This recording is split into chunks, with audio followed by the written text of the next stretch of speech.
À vos côtés, jour après jour, Intégral Placement pour vous aider à suivre ces marchés financiers, mieux les comprendre également jour après jour avec nos traders, l'analyse technique toujours importante à suivre pour essayer de sentir le potentiel à suivre des marchés financiers du CAC 40. Mathieu Serron depuis Perceval Finance, bonjour Mathieu, et Giovanni Filippo pour Bourse Direct, bonjour à vous également Giovanni. On respire aujourd'hui sur le marché, Giovanni, ces quelques prises de bénéfices, finalement on les appréhende bien et on peut se dire qu'elles font du bien, ces quelques prises de bénéfices qui permettent au CAC 40 de reculer un peu après des semaines de hausse. Oui, ça fait du bien et je dirais même qu'on pourrait même largement aller plus bas. Faut pas oublier que l'année dernière, on a vendu la configuration graphique, on a vendu les indications techniques, on a vendu les tensions commerciales, on a vendu le resserrement monétaire, on a vendu les perspectives. Depuis le début de l'année, on a acheté la configuration graphique, les indications techniques, l'assouplissement monétaire, la détente sur le front des tensions commerciales et les perspectives. Le bémol, je trouve, c'est là que je pense que les marchés ont été un peu trop loin en termes d'évolution des prix, c'est les perspectives. Il y a quand même des signes de fléchissement au niveau de l'économie mondiale, en Europe, en Chine et aussi aux États-Unis. On a là la Fed qui se prépare à la fin du cycle de croissance le plus long de l'histoire des États-Unis. On verra ce soir, enfin cet après-midi à partir de 16h au niveau de la Fed et demain ce que nous dira Jérôme Powell. Mais je pense que lorsque le CAC est remonté du plus bas de l'année à 5000, on va dire qu'on revenait un peu à des niveaux raisonnables, un peu en ligne avec la détente et les éléments que je vous ai indiqués. De 5000 à la moyenne mobile à 200 jours qui passe désormais à 5165, qui sera d'ailleurs pour moi le premier warning à très court terme à surveiller. On va dire qu'on a atteint une prime commerciale, je dirais un objectif de moyen terme qui correspondait à notre cible optimale, finale de cette phase de reprise. Et au-delà de cette moyenne mobile jusqu'au plus haut d'hier, puisqu'on est monté à 5240 et quelques hier, là je pense que c'est, pour dire ce qui est les choses simplement, je pense que c'est un peu n'importe quoi. Au niveau, si vous voulez, du pricing de marché et au niveau des perspectives. Donc c'est un peu acheté trop vite. Je pense l'amélioration éventuelle qui sera soumise à pas mal de conditions, la reprise économique mondiale. Donc pour ma part, je vais vous dire ce que j'ai dit à nos clients hier au téléphone, ce que j'ai écrit hier soir notamment sur la note.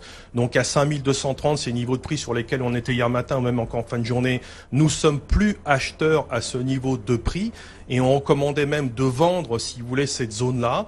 En gros, la zone 5250, plus ou moins 20 points, parce qu'on a un niveau de résistance majeur cash futur aux alentours de 5250, 5270, qui à mon avis ne seront pas passés tant qu'on n'aura pas des éléments structurels plus forts et notamment au niveau fondamental.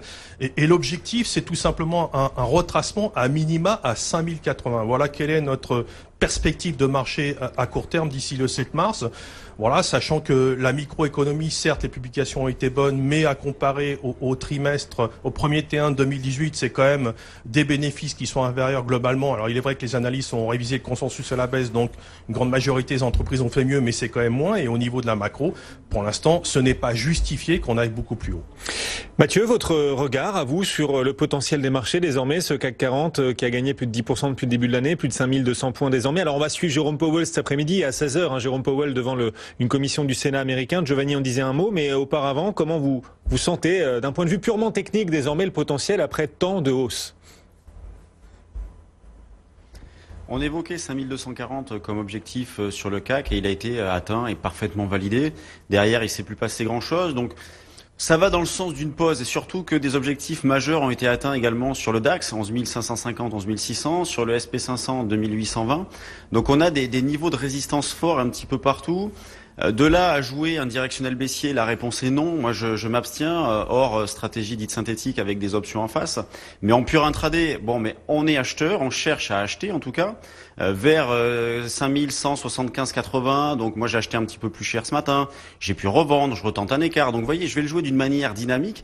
Je me fais pas trop d'illusions sur un potentiel à la hausse parce que je pense que maintenant une pause est désormais probable et qu'un retracement sain pourrait nous ramener dans la zone des 5075 zone basse, mais surtout 5125. Et ce retracement-là ne remettrait pas du tout en cause la tendance de fond qui reste haussière. Donc, on est confronté à des marchés qui sont excessifs. progressif qui bouge par palier.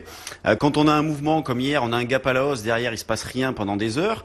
Ce matin, c'est extrêmement calme, on évolue entre d'étroites limites, donc on est habitué à ces marchés excessifs là, et c'est pour ça que quand on fait de l'intraday, soit il faut prendre des niveaux d'infirmation proches, soit des niveaux d'infirmation un peu loin. C'est pour ça qu'en pur intraday, vraiment d'une manière très agressive, moi j'achète un peu les yeux fermés tant qu'on est au-dessus de 5175,80.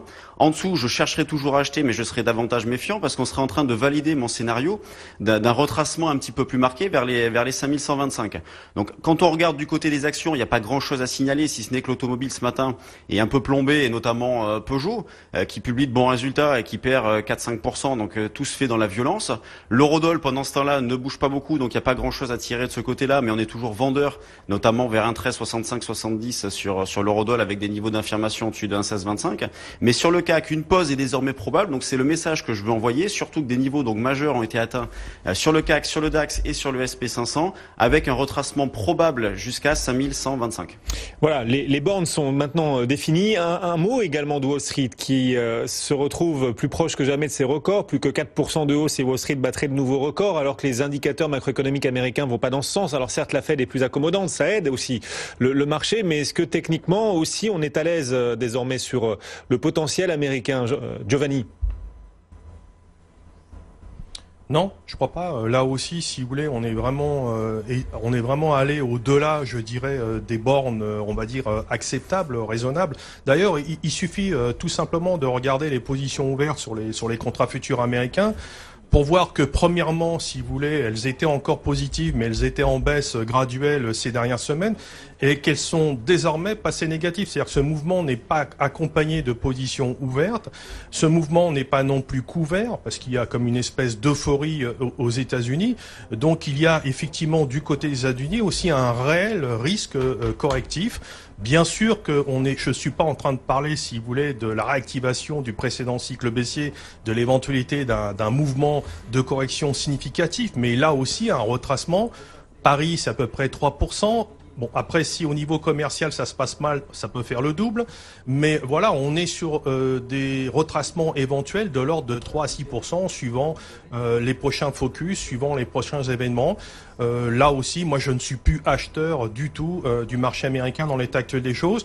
Et pour parler de la Chine, nous avions ouvert une position longue le 7 janvier sur le Shanghai Composite. On a également atteint sur des niveaux extrêmement importants. À quelques points près, on a failli combler un gap haussier de juin. Le marché chinois avait perdu du début de l'année 2018 à la fin de l'année dernière 32%, il a repris 22-23%. Donc nous avons également pris nos bénéfices de ce point de vue-là parce qu'on considère qu'aujourd'hui la macro-économie chinoise n'est pas encore en train de donner des signes de retournement significatifs. Merci à tous les deux, nos deux traders, Giovanni Filippo, Bourse Direct, Mathieu Serron depuis Perceval Finance. On vous souhaite une bonne séance.